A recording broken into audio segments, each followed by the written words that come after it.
Hello बच्चों, मैं आपकी हिंदी अध्यापिका स्वागत करती हूँ आपकी हिंदी व्याकरण कक्षा में। बच्चों, हमने अपनी पिछली कक्षा में चैप्टर नंबर 2 वर्ण विचार पर चर्चा की थी।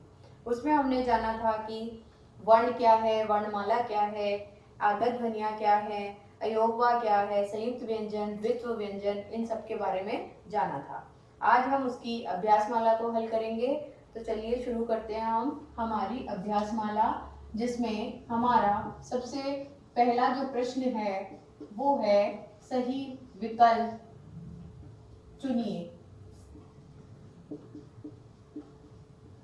सही विकल्प चुनिए, जिसमें हमारा पहला जो प्रश्न है वो हमसे पूछा गया है कि वर्णों के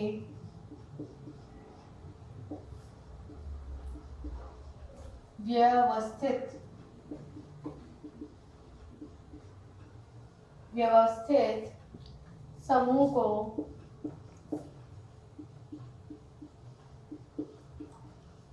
क्या कहते हैं?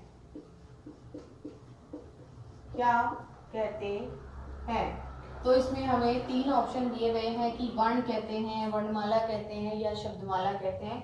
तो इसमें हमारा जो सही उत्तर होगा वो है पहला, वर्णमाला, क्योंकि वर्णों का जो क्रम है वो वर्णमाला कहलाता है। हमारा जो दूसरा क्वेश्चन है वो है कि निम्नलिखित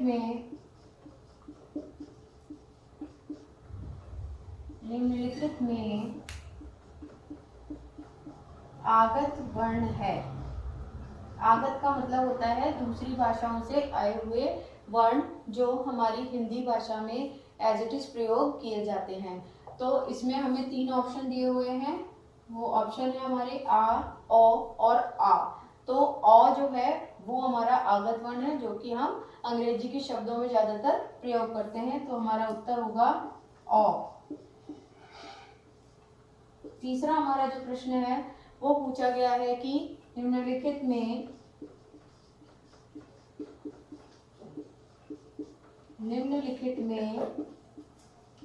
अयोगवाह वर्ण है। अयोगवाह वर्ण है। इसमें भी हमें तीन ऑप्शन दिए गए हैं, जिसमें एक दिया गया है अंग, दूसरा अह और तीसरा है हमारा दोनों। तो इसमें हमारा जो तीसरा उत्तर है वो सही है, दोनों, क्योंकि आ से अंगूर और अह ये दोनों ही अयोगवा कहे जाते हैं। फिर हमारा चौथा प्रश्न है, निम्नलिखित में विकसित व्यंजन है। निम्नलिखित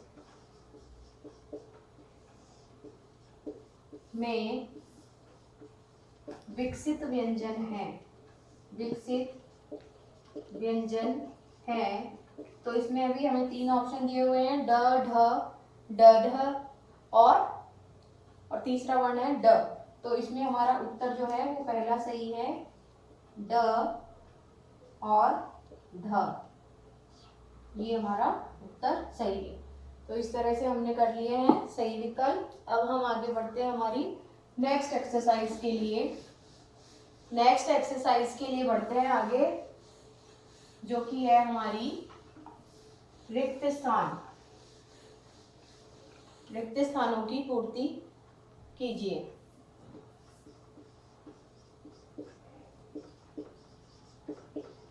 रिक्त स्थान, ये सेकंड एक्सरसाइज है हमारी। इसमें फर्स्ट जो है वो हमसे पूछा गया है कि डैश भाषा की सबसे छोटी इकाई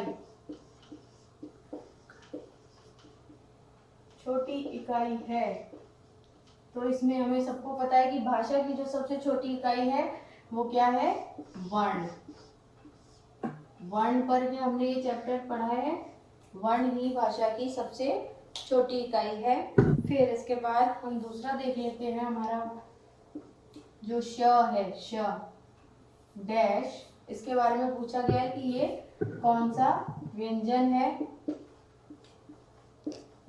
तो जो श है वो कहलाता है ऊष्म व्यंजन। इस तरीके से हमारा तीसरा रिक्त स्थान हम देख लेते हैं कि र का प्रयोग रा से ऋषि जो है उसका प्रयोग केवल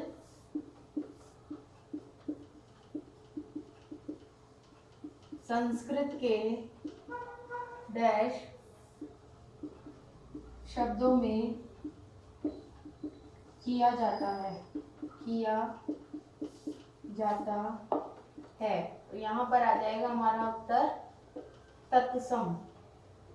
तत्सम शब्दों में ही केवल र का प्रयोग किया जाता है। अब हम बढ़ते हैं हमारे नेक्स्ट क्वेश्चन की तरफ, जो कि पूछा गया है कि श्वास के आधार पर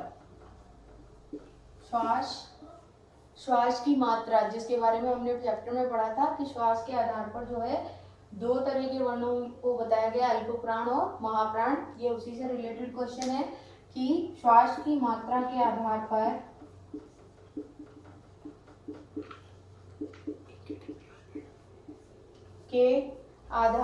व्यंजनों को डैश आधार पर व्यंजनों के डैश होते हैं, भेद होते हैं।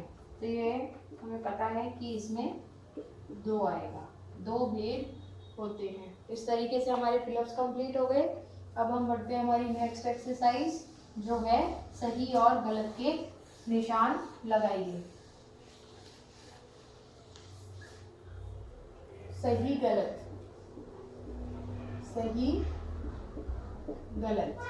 तो इसमें हमारी जो पहली स्टेटमेंट है उसको पढ़ लेंगे, उसके बाद हम उसको बताएंगे कि वो सही है या गलत। तो सबसे पहले हमसे पूछा गया है, पहली लाइन जो है, शब्द ध्वनियों से बनता है।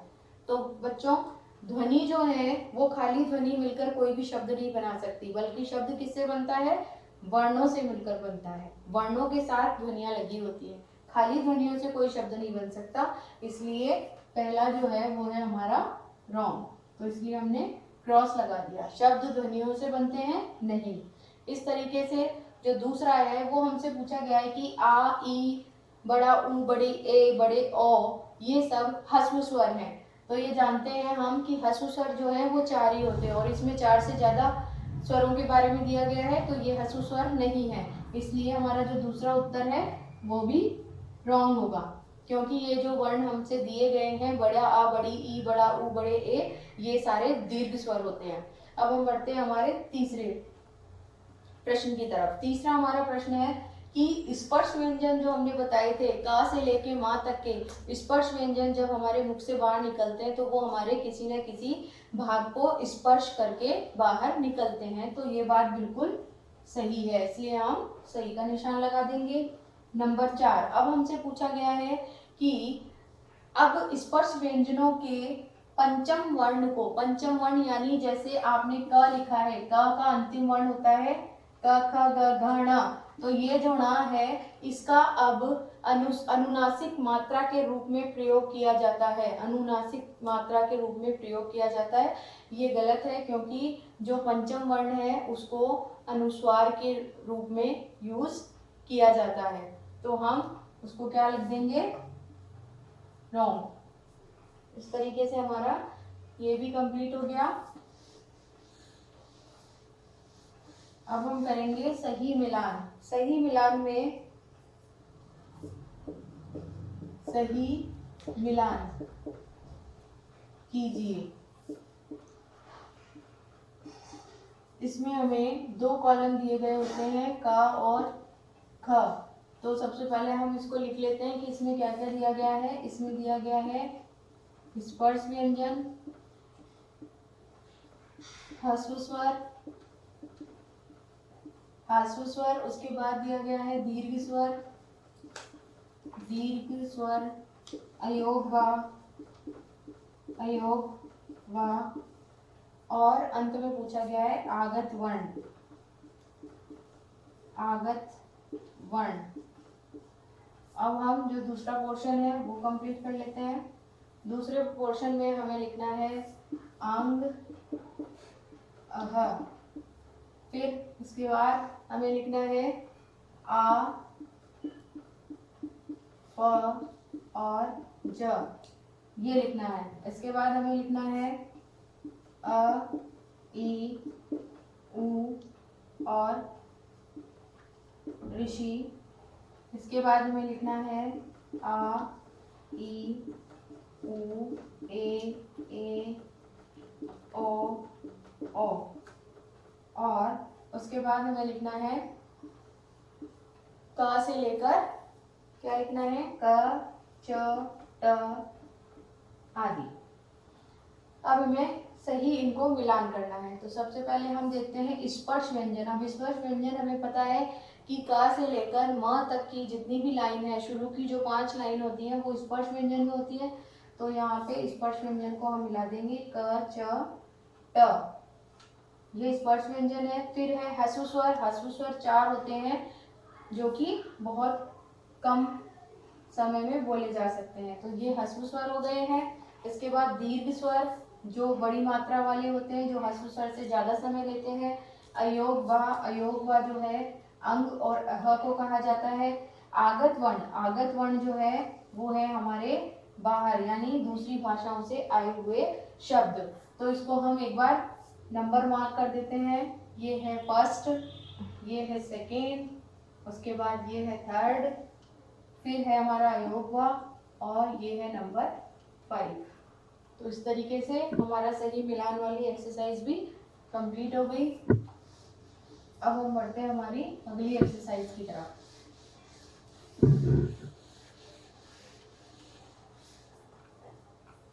हमारी अगली एक्सरसाइज है प्रत्येक के 3-3 उदाहरण लिखो।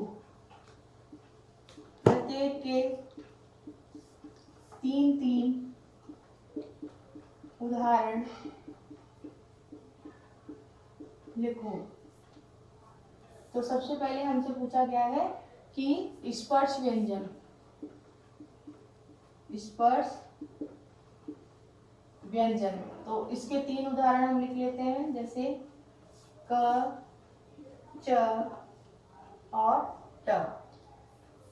फिर हमसे पूछा गया है, दूसरा पूछा गया है अंतःस्थ व्यंजन, अंतःस्थ व्यंजन। अंतःस्थ व्यंजन जो है इसका उदाहरण क्या है, अंतःस्थ व्यंजन होते हैं जैसे य, र, ल।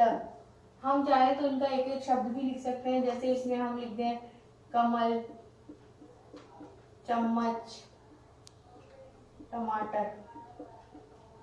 इसमें हम लिख सकते हैं यज्ञ, रथ और लाभ, इस तरीके से। फिर तीसरा हमसे पूछा गया है ऊष्म व्यंजन, ऊष्म व्यंजन। इसमें हम लिख देते हैं श,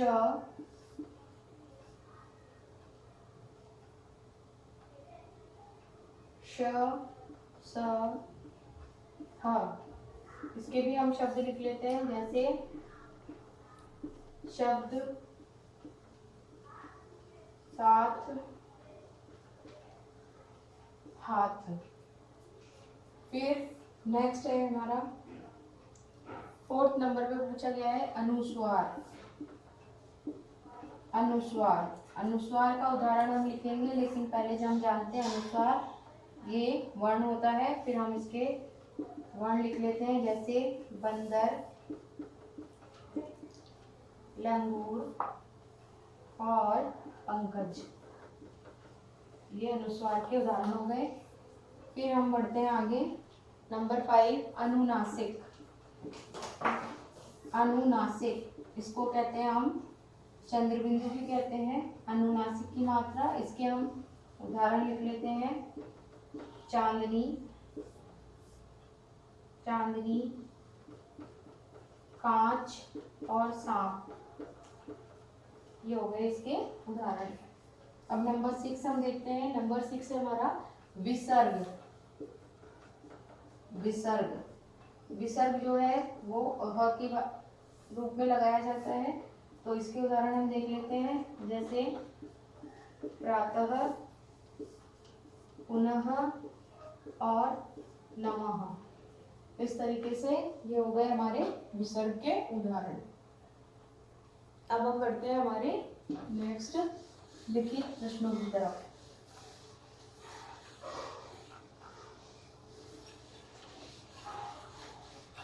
लिखित प्रश्नों की तरफ तो हमारा जो पहला क्वेश्चन है वो पूछा गया है। प्रश्न 1, वर्ण किसे कहते हैं? वर्ण किसे कहते हैं? तो उत्तर लिख लेंगे। भाषा की सबसे छोटी इकाई जिसके और टुकड़े ना किए जा सकें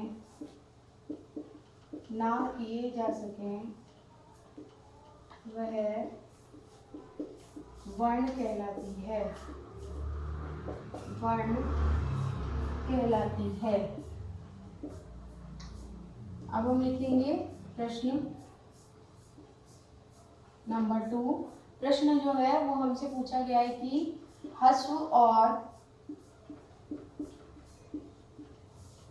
दीर्घ स्वर में अंतर बताइए।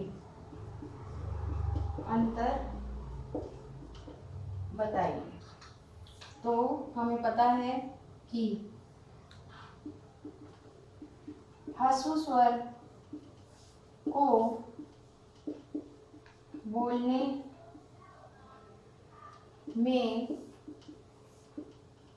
कम समय लगता है, जबकि दीर्घ स्वर के उच्चारण में ह्रस्व स्वर से दुगना समय लगता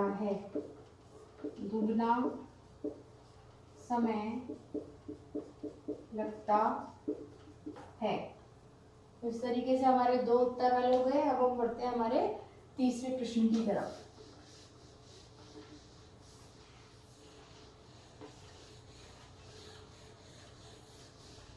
हमारा तीसरा प्रश्न है, इसमें पूछा गया है तीसरा प्रश्न, मात्रा किसे कहते हैं? मात्रा किसे कहते हैं? उत्तर, स्वरों का प्रयोग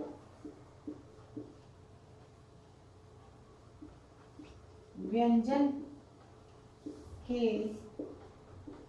साथ मात्रा के रूप में किया जाता है। स्वरों का प्रयोग व्यंजन के साथ मात्रा के रूप में किया जाता है। फिर ये हमारा प्रश्न नंबर 4। प्रश्न नंबर 4 जो है वो पूछा गया है कि कौन कौन से व्यंजन अंतःस्थय कहलाते हैं? कौन कौन से व्यंजन अंतःस्थय कहलाते हैं? अंतःस्थय कहलाते हैं। तो इसमें हम उत्तर लिखेंगे य, र, ल, व। ये 4 वर्ण अंतःस्थय कहलाते हैं, क्योंकि इनकी स्थिति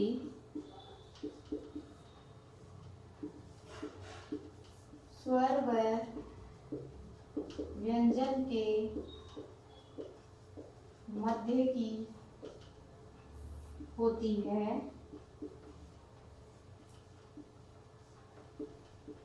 और इनका उच्चारण इनके उच्चारण में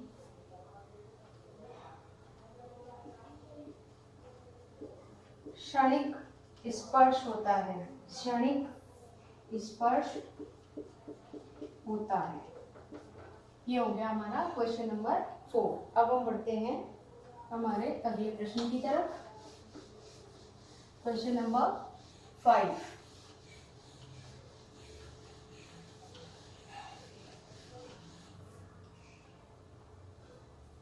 प्रश्न नंबर 5, अनुस्वार व अनुनासिक में क्या अंतर है? उत्तर,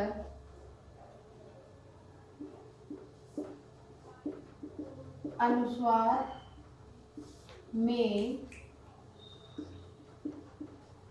श्वास केवल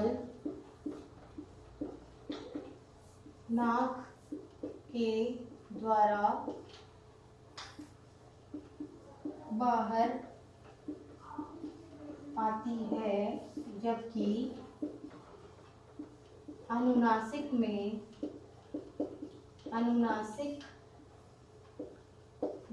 श्वास नाक व मुख दोनों से बाहर निकलती है। ये इसमें मेन अंतर है कि जो अनुस्वार जब हम शब्दों का उच्चारण करते हैं तो उसकी जो श्वास है वो हमारी नाक के द्वारा निकलती है, जबकि जो अनुनासिक है उसकी जो मात्रा है वो हमारे नाक और मुख दोनों से बाहर निकलती है। तो इस तरीके से बच्चों आज हमने वर्ण विचार चैप्टर की अभ्यास माला को समाप्त कर लिया। आशा है कि आप ये सारे प्रश्नों के उत्तर जानकर आपको कोई कठिनाई नहीं होगी, आप इनको अच्छे से याद करिए। आज की कक्षा को हम यहीं विराम देते हैं, अगली कक्षा में फिर मिलेंगे। तब तक के लिए नमस्कार बच्चों।